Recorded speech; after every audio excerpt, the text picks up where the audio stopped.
Hey everyone, Noir here. Let's get into today's Reddit story. I was 32, drinking my morning coffee and mindlessly scrolling through Instagram when I saw something that made me stop cold. My fiancé, who was 29, had posted a carousel of photos from a weekend getaway I knew nothing about. There was a beach at sunset, a white dress, champagne, and on her left hand was a massive emerald-cut diamond ring. It definitely was not the princess-cut solitaire I had placed on her finger 8 months earlier when I proposed. The caption read, "Sometimes life surprises you in the most magical ways. Feeling blessed beyond words." I checked the comments. Her college roommate wrote, "Oh my God, finally." Her cousin commented, "About time he made it official." Her aunt added, "So happy for you both." I kept scrolling until I had looked through all 9 photos. There was a guy in almost half of them. He was tall, athletic, dressed in a polo shirt and boat shoes. He had that, "My father will hear about this" kind of attitude written all over him. They were laughing together, standing close in nearly every picture. In one of them, his arm was around her waist, while that ring reflected the light from the setting sun. The ring I had given her? It was nowhere in sight. I did not call. I did not text. I simply left one comment under her post. "Gorgeous ring. Congratulations." Then I took screenshots of everything. After that, I sent those screenshots to her parents, our church, and every single wedding vendor we had booked, along with one short message telling them to cancel everything. Not long after, her mother called me in tears, talking about the shame and embarrassment this was going to bring on the family. She was supposed to be spending the weekend at her sister's house, helping renovate the nursery. I sat there for a while, trying to process what I had just seen. Then everything suddenly clicked. It was that strange feeling of relief you get when you realize you were never paranoid. You were right all along. I took screenshots of every photo, every comment, every timestamp, and even the location tag. Then I left a comment under her post. "Beautiful ring. Congratulations. He's a lucky man." After that, I started making phone calls. First, the wedding coordinator, then the church, the reception venue, the photographer, the florist, the caterer, and finally, the DJ. Every call started the same way. "Hi, this is the groom. I need to cancel everything. The wedding is off." Some people did not answer, so I left voicemails. Others picked up right away. Our photographer recognized my voice immediately from our engagement session. "Oh no. I am so sorry. Are you two okay?" "I am fine," I replied. "She is apparently engaged to someone else." There was a long pause. "I'm sorry. What?" "I found out this morning on Instagram. Different guy, different engagement ring, romantic weekend at a beach house." "That is terrible. I honestly do not even know what to say." "There is nothing to say. Can you just cancel our booking?" "Of course. I'll take care of it right now. And I am truly sorry." Next, I contacted the church. It was not just any church. It was her family's church, where 3 generations had celebrated baptisms, weddings, and funerals. To them, that place meant everything. I found the pastor's email from when we had been planning the ceremony, attached every screenshot, and wrote, "Dear Pastor, I am formally requesting that our October wedding ceremony be canceled.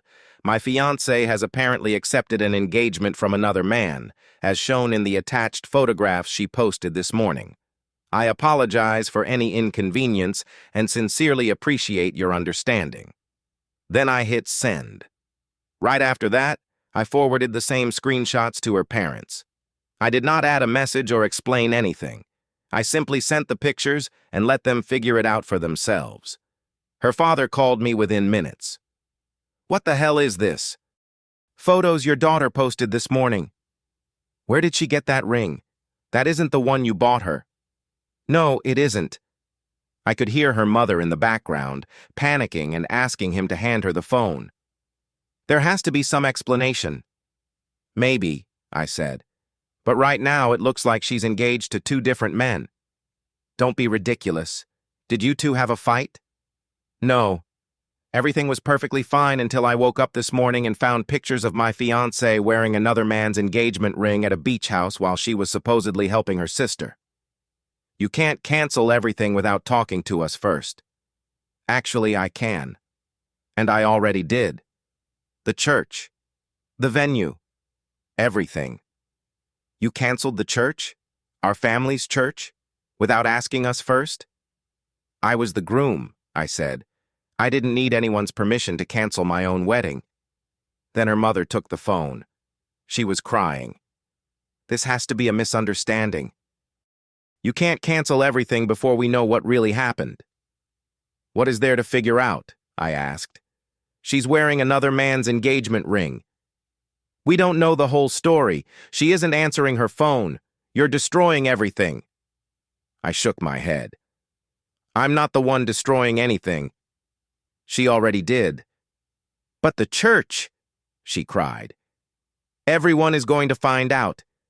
Do you have any idea how much shame this will bring to our family? That was the first thing she worried about. Not whether her daughter had cheated, not whether I was okay, just what everyone else would think. The shame belongs to her, I said. How dare you? I ended the call. Almost immediately, my phone started blowing up. Her sister called, then her brother, friends, even people I barely knew started texting and calling. Everyone wanted answers. Some called me crazy. Others accused me of making everything up and trying to ruin her reputation. I turned my phone off, opened my laptop, and started sending cancellation emails to every wedding vendor. Each message was short, professional, and straight to the point. Due to unforeseen circumstances, our October wedding has been canceled. My fiancé has accepted an engagement from another man. Please process the cancellation and let me know about any deposit refunds according to our contract. I attached the screenshots to every email. Then I hit send. Several hours later, I turned my phone back on. There were more than 80 unread messages and dozens of missed calls. One voicemail was from my fiancée. "What the hell did you do?" she yelled. "My parents are freaking out. The church called them. Every vendor is emailing me about cancellations. Are you insane? Call me back right now." She never said she was sorry. She never tried to explain. She never claimed it was all a misunderstanding. She was only angry because I acted before she had the chance. I deleted the voicemail. On Sunday night, she showed up at my apartment. She pounded on the door for several minutes before I finally opened it. She looked exhausted. Her hair was a mess. She was not wearing any makeup. She still had on the same clothes she had been wearing wherever she had spent the weekend. "We need to talk," she said. "No, we don't. You can't just cancel our entire wedding." "I already did." "It's over."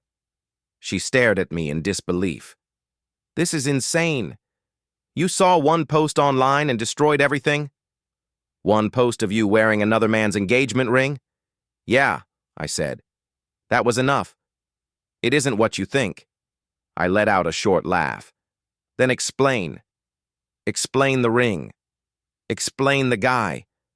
Then explain the beach house," I said. "You told me you were spending the weekend helping your sister."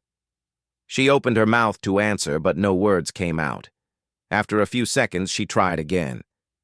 "He's someone I knew before I met you. We recently started talking again. It's complicated."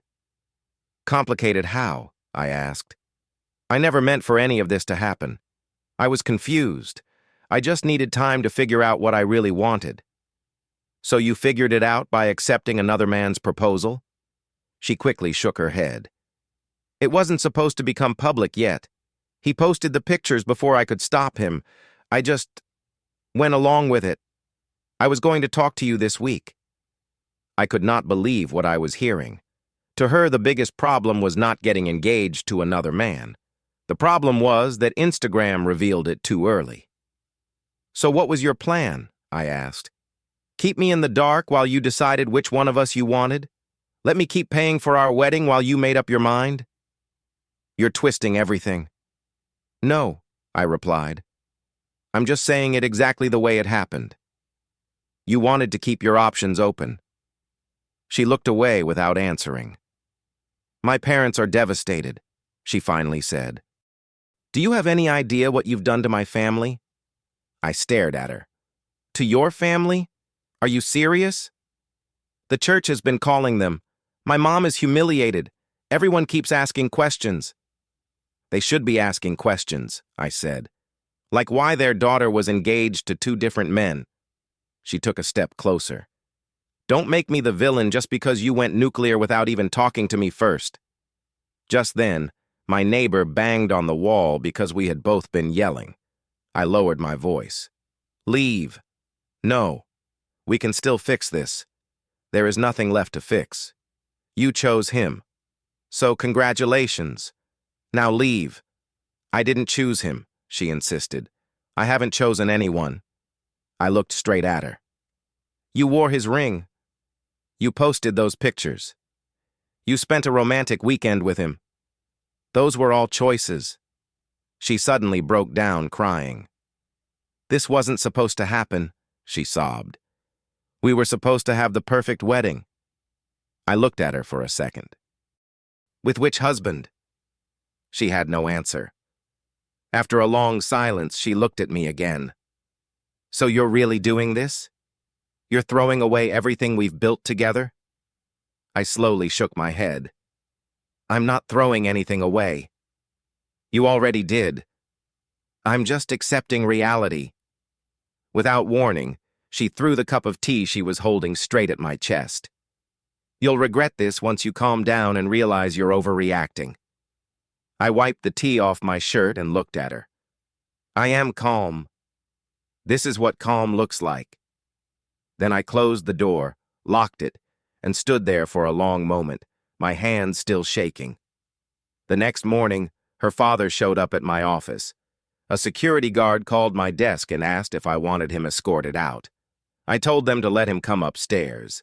He walked into my office, sat down without asking, looked at me and said, We need to handle this like adults. Your daughter cheated on me and got engaged to another man, I said. What exactly is there to discuss? She made a mistake, he replied. A stupid, impulsive mistake.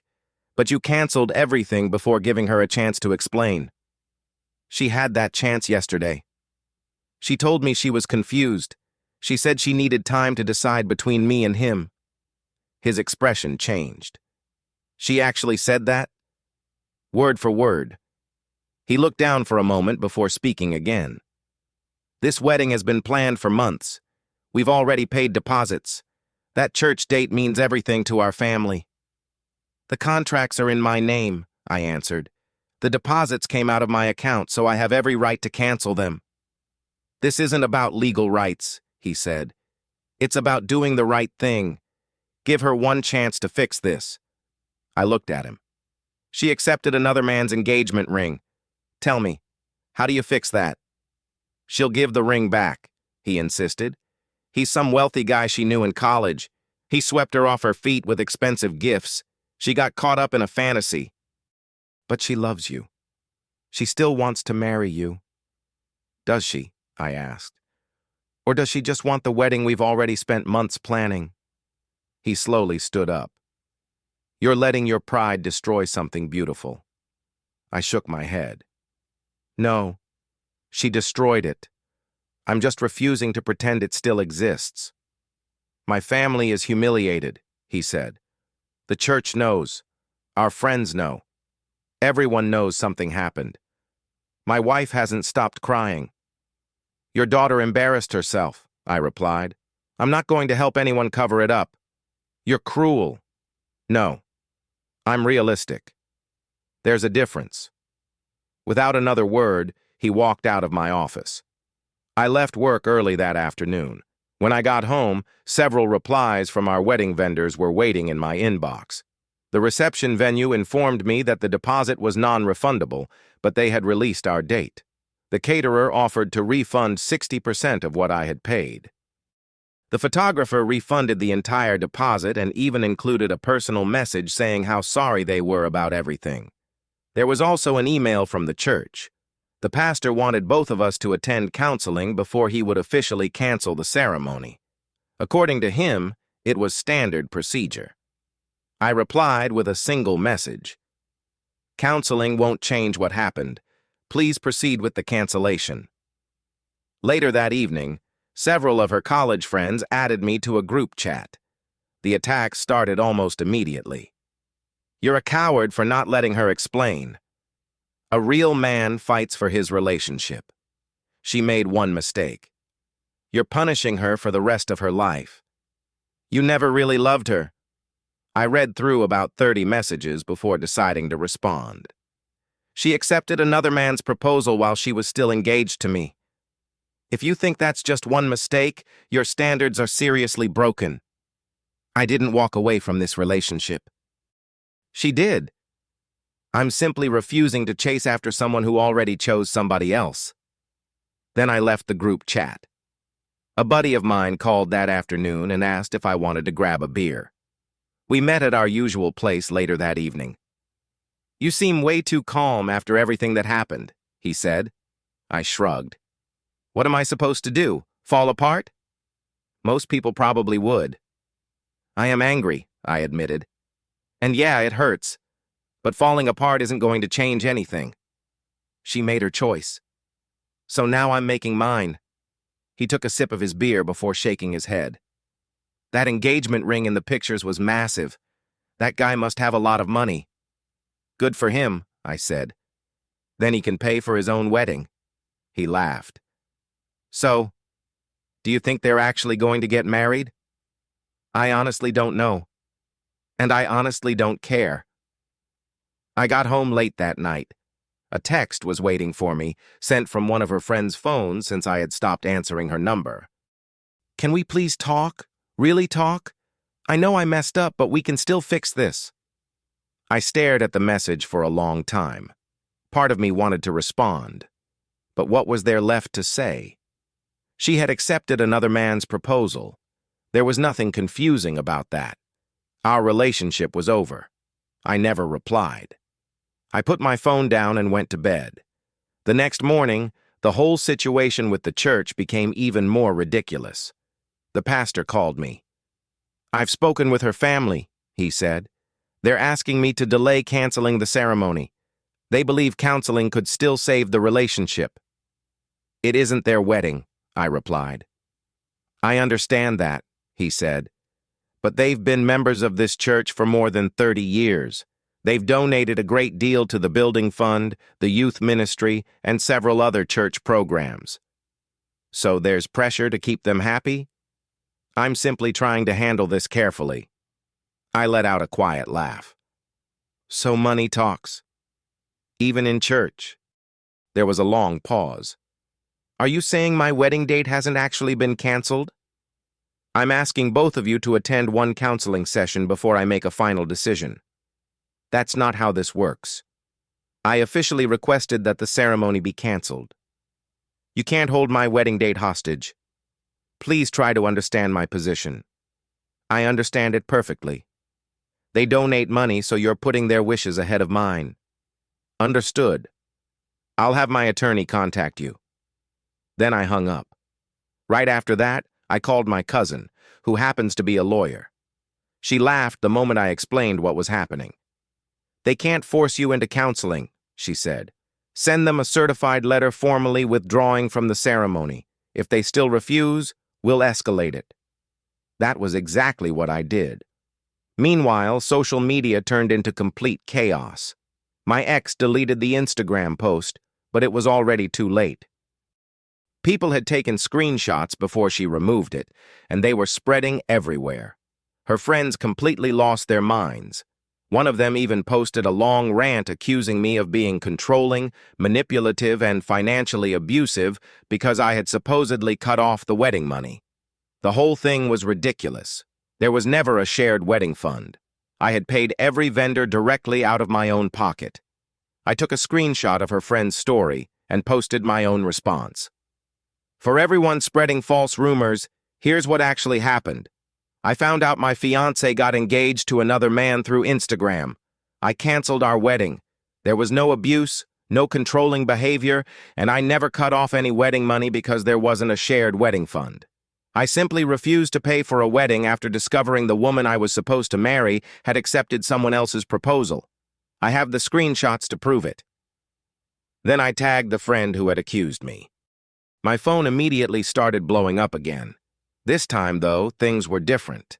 People stopped questioning me and started asking her friends for proof. They had nothing. Within an hour, her friend deleted the post, blocked me, and made her account private. Later that day, her sister called me, the same sister she had claimed she was visiting that weekend. "I need you to know I had no idea," she said. "She told everyone she was staying with me. I didn't know she was lying." "Okay," I replied. "She's completely falling apart. She's staying at our parents' house now, and she hasn't stopped crying." "I'm sorry to hear that." "That's it?" she asked. "That's all you're going to say?" "What do you want me to say?" "She knows she made a terrible mistake. She's desperate to fix this. She already ended things with the other guy. They're not even talking anymore." I sighed. "That doesn't change anything." "Why are you being so cold? People make mistakes." I shook my head. "Getting drunk and kissing someone is a mistake. Having a secret relationship. Accepting another man's proposal. Posting engagement pictures online. Those aren't mistakes. Those are choices." "He swept her off her feet," her sister said. "He's rich, charming, and promised her everything. She got caught up in a fantasy, but she finally came to her senses." "After she got caught," I answered. "There's a difference." "You really won't give her another chance?" I asked her one question. "If your husband posted engagement photos with another woman tomorrow, would you forgive him right away?" She didn't answer. After a long silence, I said, "Goodbye." Friday brought something I never expected. The other man called me. Somehow he had gotten my phone number. "Am I talking to the other fiancé?" he asked. "Who's this?" "I'm the guy whose proposal your girlfriend accepted." I couldn't help laughing. "That's funny," I said. "I was about to say the exact same thing. The only difference is she was my fiancé first. We'd been engaged for 8 months. Our wedding was scheduled for October." The line went completely silent. "What?" "Yeah. We were engaged. Then I saw the photos of you two at the beach." He sounded completely stunned. "She told me she was single. She said she'd just gotten out of a long relationship. And she told me she was spending the weekend helping her sister." Neither of us spoke for a few seconds. "Are you serious?" "I wish I wasn't. It looks like she's been engaged to both of us at the same time." "Holy." "We've been together for 3 months," he said. "She never mentioned you, not once." I sighed. 3 months? She told me it had only been a few weeks. He let out a bitter laugh. "Of course she did." "Did she ever tell you about her debt?" he asked. My stomach immediately sank. "What debt?" "About $30,000 in credit card debt. She told me her ex left her stuck with it, and I've been helping her make the payments." I had never heard a single word about any debt. We always kept our finances separate, but something that big should have come up at some point. It never did. "She told me you were some wealthy ex from college who was trying to win her back," I said. He actually laughed. "Rich? I do all right, I guess. But that ring cost me a fortune. I wanted her to know I was serious." For a while, neither of us said anything. Finally, I broke the silence. "So, what now?" "I'm done," he answered without hesitation. "I don't do drama, and I definitely don't waste my time on liars." He paused for a second. "I figured you deserved to know. One guy to another. I appreciate that." Then he ended the call. I sat there staring at my phone, trying to wrap my head around everything. She had been telling completely different stories to everyone. She kept us separated on purpose. She hid thousands of dollars in debt. She lied to him about me. She lied to me about him. My phone buzzed again. This time it was a text from her mother. We need to meet in person. Tomorrow. The next day, I met her parents at a coffee shop. It felt like the safest place for a conversation like that. The moment I saw them, I could tell neither of them had been sleeping. Her mother's eyes were swollen from crying. Her father looked like he'd aged 10 years in a single week. Before I even sat down, her mother started talking. She's in therapy now. She's taking medication. She's finally taking all of this seriously. I simply nodded. Okay. She looked disappointed. That's all you have to say? What would you like me to say? Her father leaned across the table. The pastor agreed to hold your wedding date for 60 days while she works on herself. We're hoping you'll reconsider. I won't. Her mother's voice cracked. Please. She made terrible choices, but she's trying to become a better person. Doesn't that count for something? It matters for her future, I said, but it doesn't change this relationship. Her father frowned. Why are you being so stubborn? I looked him straight in the eye. She accepted another man's proposal while she was engaged to me. She lied about where she was. She lied about who she was with. She hid $30,000 in debt. She told him I was just an ex. She told me he was just an old ex. That isn't one mistake. That's a pattern. He changed his approach. What if we paid for the entire wedding, every vendor, every remaining expense? You wouldn't have to spend another dollar. I shook my head. No. Why not? Because I don't want to marry someone I can't trust. No amount of money is going to fix that. Her mother started crying again. The shame is destroying our family. Everyone at church is talking about us. How are we supposed to explain that our daughter was engaged to 2 different men? I looked at both of them before answering. Tell them the truth. Or lie to them the way she lied to everyone else. That's your decision. Her father slowly stood up. You're determined to punish her. I looked him in the eye. I'm not trying to punish anyone.